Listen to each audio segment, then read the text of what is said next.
வணக்கம். வாங்க தக்காளி தொக்கு எப்படி செய்யலாம்னு பார்க்கலாம். இதுக்கு தேவையான பொருட்கள் ஸ்க்ரீனில் டிஸ்ப்ளே ஆகும். ஒரு பெரிய லெமன் சைஸ் புளியை நல்லா தண்ணி ஊற்றி திக்காக கரைச்சி எடுத்து வச்சுக்கோங்க. ஒரு பேன் வச்சு அதில் எடுத்து வச்ச கடுகு, வெந்தயம் எல்லாத்தையும் ட்ரை ரோஸ்ட் பண்ணி தனியாக வச்சுக்கோங்க.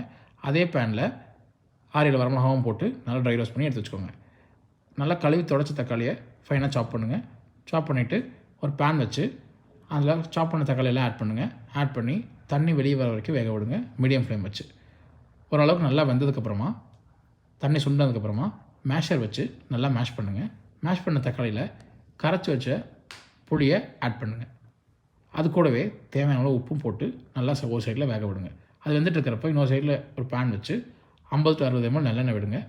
அந்த நல்லெண்ணெயில் 1 டீஸ்பூன் கடுகு, 1 டீஸ்பூன் வெந்தயம், உரிச்சு வச்ச பூண்டு, வரமிளகா, கருவேப்பிலை, பெருங்காயம் எல்லாம் போட்டு நல்லா பொரிய விடுங்க.